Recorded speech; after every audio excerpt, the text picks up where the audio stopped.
Good afternoon, everyone. Good afternoon, Sir Gibbs.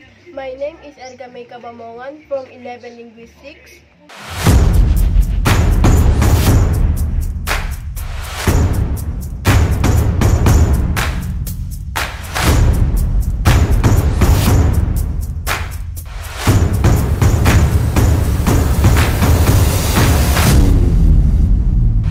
Our topic for today is about nonpolar covalent bonding in two examples. The nonpolar covalent bonding occurs when two atoms share electrons equally due to having similar electronegativities.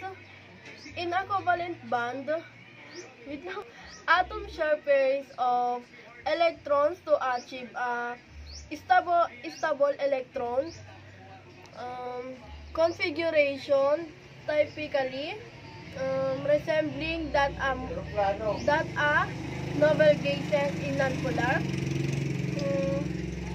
Covalent bonds such as those formed between two identical atoms, diatomic molecules, like oxygen or nitrogen, the electrons are shared equally because the atoms have the same or very similar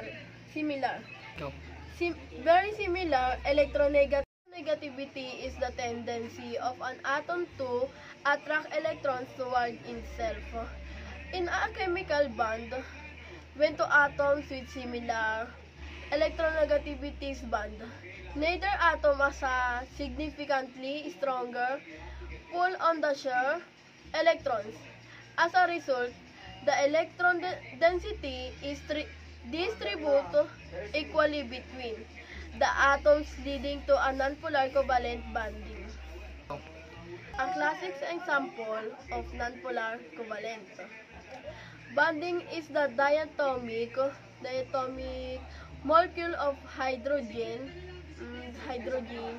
Each hydrogen atom contributes one electron to form a shared pair, resulting in a stable arrangement with both atoms, since hydrogen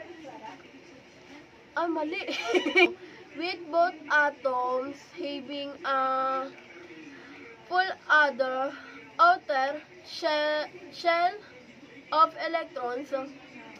Since hydrogen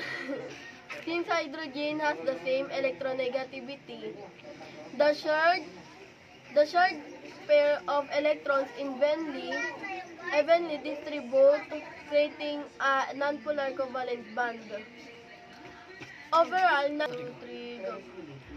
Overall, nonpolar covalent bonds involve the equal sharing of electrons between atoms with similar electronegativities, resulting in a balanced distribution of charge and a lack of